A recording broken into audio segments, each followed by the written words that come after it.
El informe Religión Global 2023 de la empresa de investigación Ipsos arroja que en Chile tenemos el país latinoamericano con menor cantidad de adherentes a la fe cristiana. No solo eso, sino que al mismo tiempo somos el país latinoamericano con mayor porcentaje de personas que declaran no adherir a ninguna creencia. Estos resultados son un contraste duro con la historia de Chile. La historia reciente, quiero decir, en 1992, el censo mostraba que un 89% de los chilenos nos identificábamos como cristianos, católicos o protestantes. Y muchos de los que vivimos en esos años, hay algunos acá que no les tocó, más jóvenes, nos acordamos de que ser cristiano significaba, al menos en cierta medida, participar de una comunidad de la iglesia. Y ser chileno, ciertamente, significaba ser cristiano. Era una cosa de perogrullo. ¿Qué pasó en medio? ¿Por qué los chilenos dejamos de mirar a la iglesia como un lugar deseable para nosotros? Bueno, por un lado, el escándalo institucional de la Iglesia Católica Romana vinculada a la pedofilia, ¿cierto? Al encubrimiento de los abusos sexuales. Eso pasó. Por otro lado, el escándalo del mundo de las iglesias evangélicas con estos televendedores del evangelio que hacen giras por el mundo vendiendo el evangelio al mejor postor, o mejor dicho, por todo lo que puedan sacarle a la gente. Venden la bendición de Dios, la paz de Dios de la que cantábamos gratuitamente, pero la venden a cambio de todo lo que puedan sacarle a la gente. El pueblo de Chile ha sido una víctima de una jauría de hombres perversos que usan la palabra de Dios para conseguir para sí satisfacción a sus deseos perversos. Desde Caradima al obispo evangélico Durán, los cristianos no hemos dado un buen testimonio. La opinión de la iglesia realmente ha decaído y Chile tiene muy claramente establecido lo pobre que es esa perspectiva respecto de la iglesia. ¿Y qué hemos hecho los chilenos en respuesta a este abandono de las autoridades de la iglesia? Hemos huido de la iglesia. Hemos arrancado de la iglesia en los últimos 30 y 40 años. Hemos tenido que aprender a practicar la fe sin la institución de la iglesia. Hemos tenido que aprender a vivir el cristianismo fuera de la iglesia. Muchos de nosotros, muchos de los que estamos acá, seguimos orando. Muchos de nosotros quizás seguimos pensando en la importancia que tiene la palabra de Dios y por lo tanto la leemos en privado. Muchos vienen de vez en cuando a un bautismo, a un matrimonio, a un funeral. Porque hay una resistencia con el tema de la iglesia y justificada, debo decir. Hemos aprendido a vivir el cristianismo lejos de los curas, lejos de los pastores. De hecho, el mismo informe Ipsos arroja que un 47% de los chilenos todavía continúa orando, pero fuera de la iglesia. Y como miembros de una iglesia tenemos que preguntarnos ¿por qué quedarnos en la iglesia? Los que estamos aquí como dueños de casa, ¿por qué nos quedaríamos acá? Los que son cristianos y continúan asistiendo, continúan declarando fe, continúan viniendo a este tipo de eventos como bautismos, matrimonios y funerales. ¿Por qué? Es decir, ¿por qué no hacemos como el resto de nuestros compatriotas y abandonamos la iglesia de frentón? En un día en el que justamente estamos celebrando el bautismo y en el bautismo la incorporación de Clarita en esta comunidad, deberíamos hacernos esa pregunta. En medio de la crisis actual de la iglesia, ¿por qué quisiéramos nosotros formar parte de una iglesia? Hoy vamos a continuar nuestra serie de predicaciones de Apocalipsis y vamos a dejar que sea Dios mismo el que responda a esas preguntas. Pongan atención a la lectura de Apocalipsis 1 del 9 al 20. Apocalipsis 1 del 9 al 20. Yo, Juan, hermano de ustedes y compañero en la tribulación, en el reino y en la perseverancia de Jesús, me encontraba en la isla llamada Patmos, por causa de la palabra de Dios y del testimonio de Jesús. Estaba yo en el Espíritu en el día del Señor y oí detrás de mí una gran voz como sonido de trompeta que decía, escribe en un libro lo que ves y envíalo a las 7 iglesias, a Éfeso, Pérgamo, Tiatira, Sardis, Filadelfia y la Odisea. Entonces me volví para ver de quién era la voz que hablaba conmigo y al volverme vi 7 candelabros de oro.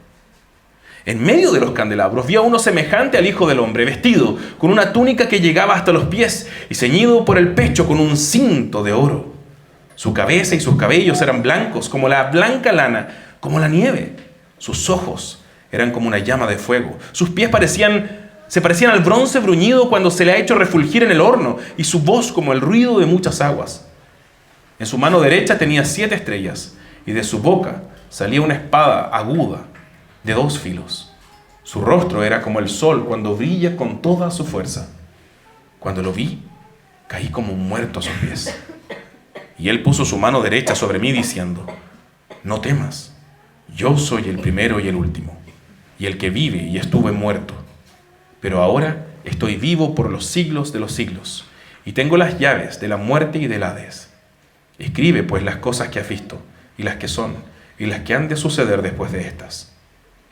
En cuanto al misterio de las 7 estrellas que viste en mi mano derecha, y de los 7 candelabros de oro, las 7 estrellas son los ángeles de las 7 iglesias, y los 7 candelabros son las 7 iglesias. El pasaje de hoy nos presenta por primera vez la visión gloriosa que de alguna manera va a cautivar el resto del Apocalipsis. Esta visión que recibe Juan de Jesús en todo su esplendor, en toda su majestad. Juan lo describe como uno semejante al Hijo del Hombre. Y esta descripción es una referencia clara a las visiones que tuvo el profeta Daniel en Babilonia, 600 años antes de Jesús, 600 años antes del Apocalipsis. Daniel 7 describe a uno con apariencia de hombre que recibía dominio, gloria y poder eternos y universales. Y la apariencia de este Hijo del Hombre de Apocalipsis es una referencia también a las visiones de Daniel en Daniel 7 y el resto del libro en realidad. La túnica y el cinto de oro son referencias a vestimentas de los reyes del Antiguo Testamento. Y esta es una figura real. Y Daniel describe que en esta visión él ve a aquel semejante al Hijo del Hombre, exactamente la misma expresión que usa Juan, con ojos como antorchas de fuego, con brazos y pies como el brillo del bronce bruñido, dice en Daniel 10, y con el sonido de sus palabras como el estruendo de una multitud. Claramente está aludiendo, está casi como escribiendo un excursus a Daniel. Está diciendo, bueno, Daniel en realidad estaba hablando de esto. Y toda esta imaginería quiere hacernos recordar que Jesús es el Mesías prometido en el Antiguo Testamento. No es un nuevo personaje de esta gran historia. Es el gran personaje desde el comienzo y hasta el final. Él es realmente aquel que ha recibido todo dominio, poder y autoridad sobre todo lo creado.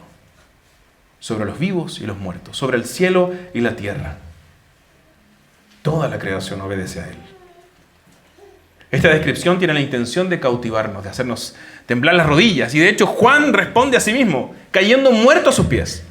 Pero en medio de todo esto, es posible perder perder de vista la manera en que Jesús mismo elige revelarse. Ojo, eso nos encandila, ¿no? Pero fíjate cómo es que Jesús elige revelarse. En el comienzo y en el final. En los versos 12 y 13. Juan se da vuelta para ver quién era el que le hablaba. Y al volverme, dice Juan, vi 7 candelabros de oro. En medio de los candelabros, dice el versículo 13, vi a uno semejante al Hijo del Hombre. Este glorioso Jesús, Señor y amo del cosmos entero, se revela como un sacerdote. Como aquellos sacerdotes del Antiguo Testamento que cuidaban el templo, que justamente estaban encargados de andar en medio de los candelabros del templo, limpiándolos, preocupándose de que no les faltara aceite y de que el fuego siguiera encendido. Este Jesús se identifica ante Juan, se presenta ante Juan como un sacerdote, encargado de cuidar y mantener saludable el lugar donde Dios habita. Pon eso en mente. Esa es la manera en que Jesús elige revelarse. Pero Jesús no nos deja pensando allí que Él está en alguna suerte de santuario celestial lejano, alejado, en algún lugar escondido del planeta, o en algún lugar, así como el arca de Noé que andaba buscando Indiana Jones. El arca de Noé, el arca del pacto, perdón, de Moisés. No es eso lo que está diciendo Jesús. Esta primera revelación de Jesús concluye en el verso 20, para dejar en claro que acá los candelabros no son un mero símbolo del Antiguo Testamento y su templo, sino de un nuevo templo. Porque son esas 7 iglesias chiquititas que describimos la semana pasada. 7 iglesias chiquititas, yo creo que mucho más chiquititas que esta iglesia. Iglesias de 10, 15, quizás 20 personas como mucho. 7 comunidades de Asia Menor, son esas las que son el verdadero templo donde Dios habita. Y cuando Jesús interpreta la visión, eso es justamente lo que le dice a Juan. Ese candelabro son las 7 iglesias. Yo estoy en medio de ellas.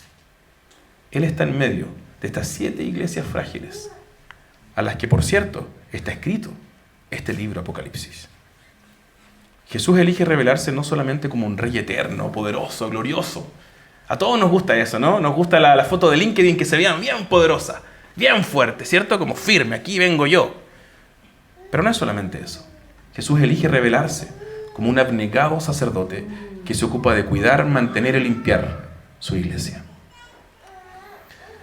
Juan quiere dejarles clarísimo que el Rey Jesús ha recibido toda la autoridad de parte de Dios, todo en el cielo y en la tierra, y ha decidido ejercer esa autoridad, ocupar esa autoridad para cuidar, para limpiar y para proteger a su iglesia como un tierno y diligente sacerdote. Quizás tú ya perdiste la fe en la iglesia, y no te culpo, pero parece que Jesús no. Quizás llegaste aquí pensando que más te vale ser cristiano a tu manera, y no te culpo.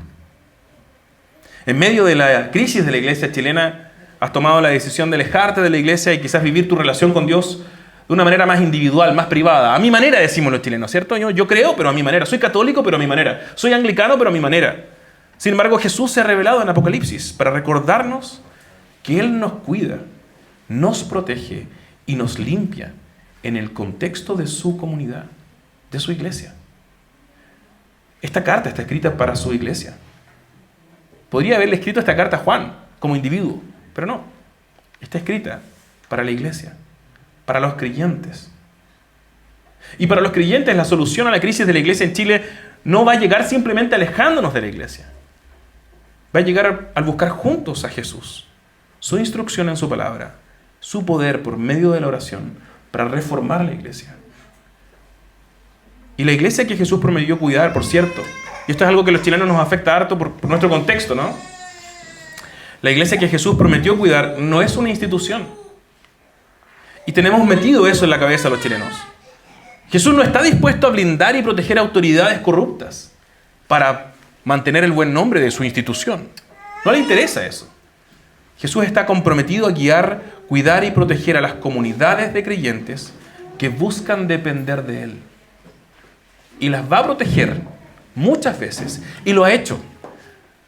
Las va a proteger y las ha protegido de ese tipo de autoridades corruptas. Juan escribe este pasaje para recordarnos que Jesús conoce su iglesia y conoce esta iglesia chiquitita, Cristo Redentor Vitacura. Nos conoce por nombre, conoce nuestros rostros, sabe nuestras luchas y ejerce todo su poder para cuidarla y protegerla. Él está cuidando su iglesia. Y el lugar que Él mismo ha diseñado es esta iglesia, con el fin de ofrecer esa guía y cuidado. Es aquí donde los individuos nos encontramos con Dios para poder recibir esa guía y cuidado de parte de Dios. ¿Por qué seguimos celebrando bautismos en el siglo XXI? ¿Acaso esta no es una cosa como el siglo pasado? ¿Ya como que no pasó de moda el cristianismo entonces? ¿Por qué seguimos comprometidos a reunirnos, a hacer iglesia, a hacer comunidad y seguir haciendo iglesia además? La razón por la que seguimos haciendo bautismo y seguimos celebrando el cristianismo es porque nuestro Señor Jesucristo es quien ha recibido todo poder y autoridad en el cielo y en la tierra. Y Él conoce a esta iglesia y nuestras iglesias, su iglesia, por nombre, y ha decidido cuidarla, sostenerla y protegerla. Podemos bautizar a nuestros niños. Podemos prometer que los vamos a acompañar en la fe como iglesia. No porque tengamos fe en que nosotros somos súper buenos, no tenemos harta fe. No. Tampoco tenemos mucha fe en nuestras autoridades. Y tenemos que decirlo. Aquí, en la iglesia de Cristo Redentor, mi concilio de vez en cuando me tira las orejas. Y bien por ellos. Así debe ser. No tenemos fe en nosotros. Tenemos fe en aquel que cuida a su iglesia a pesar de nosotros. Si te has estado alejando de la iglesia, vuélvete a Jesús hoy día. Vuelve a recordar que Él es el que te está llamando a pertenecer a una iglesia. No solamente a venir a un evento, a pertenecer a una iglesia, a conocer a alguien, al resto de las personas que se van a meter en tu vida, para compartir la vida de cara a Jesús.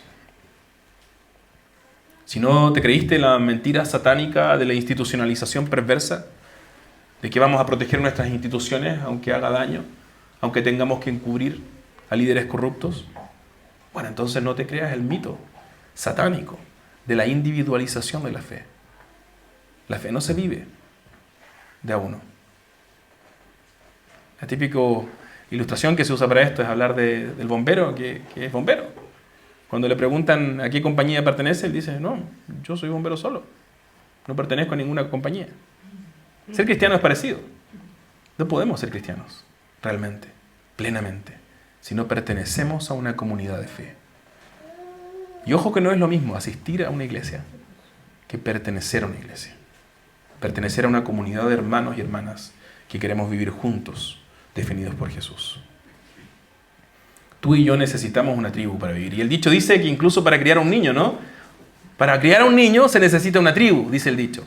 Yo diría, para poder vivir se necesita una tribu. Y necesitamos una tribu en particular que ha sido provista por nuestro Rey Jesús.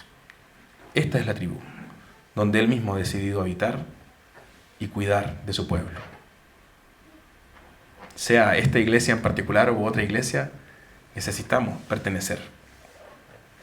No te quedes fuera. Congrégate. Forma parte de la tribu en la que Jesús ha decidido habitar y cuidar. En medio de una cultura en la que se nos ofrece la fe a la carta, Jesús nos ofrece una comida familiar. No sé si a ti te gusta a veces esto, a mí me encantan.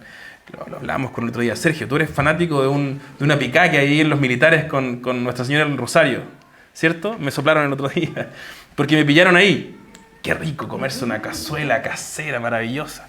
No es lo mismo ir al patio de comidas del Apumanque y decir, oiga, ya, ¿qué voy a comer? ¿Comida china? ¿Comida? No es lo mismo. No es lo mismo llegar a la casa cuando la mamá te había preparado esa cazuela en un día lluvioso. Qué rico. Una empanadita casera. No es lo mismo.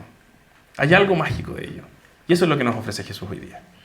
En vez de seguir pidiendo la carta en el restaurante o en el patio de comidas del mall, ven a sentarte a la mesa como un hijo amado y a compartir lo que el Señor te ha provisto para ti, para alimentar tu vida y para guiar tu vida.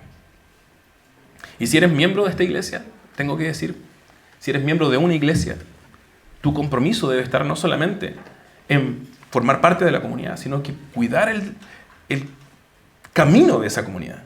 O sea, si ves que alguno de los líderes están desviándose, tienes que luchar para que el nombre de Jesús sea glorificado y honrado. Y si eso significa pelearte conmigo, voy a dar gracias al Señor al final por esa pelea. Si eso significa pelearnos con nuestros líderes, gloria sea a Jesús, porque la iglesia es de Jesús y no de los hombres. Quiero terminar orando. Vamos a orar por Clarita, vamos a orar por nosotros, pero sobre todo quiero orar para dar gracias al Señor Jesús, porque Él es el Señor de la iglesia y el que cuida la iglesia, y nos ofrece su cuidado en la iglesia. Oremos juntos. Padre Santo, damos gracias por el privilegio que tenemos de escuchar tu palabra, porque no es simplemente una reflexión humana, sino es fundada en tu palabra, Señor. Y tu palabra nos instruye, realmente está ahí para cuidar nuestros corazones. Te pedimos por los que están lejos, los que se han alejado, para que sean traídos de vuelta, para que puedan volver a encontrarse contigo. Te pedimos que puedan encontrar comunidades de fe donde realmente habitas, esas que tú realmente cuidas, que realmente proteges. Anímalos a dar un paso adelante. Y Señor, tiernamente concédeles el tener una comunidad que realmente busca ser definida por ti. Te pedimos por esta iglesia, Señor, para que siempre dependa de tu instrucción y de tu poder, que podamos siempre y constantemente escuchar tu palabra y someternos a ella, orar y pedir tu poder en dependencia, Señor, para que no sean los hombres los que dirijan la iglesia, sino tu Espíritu Santo, Señor Jesús. Te lo pedimos en el nombre de nuestro Señor amado. Amén.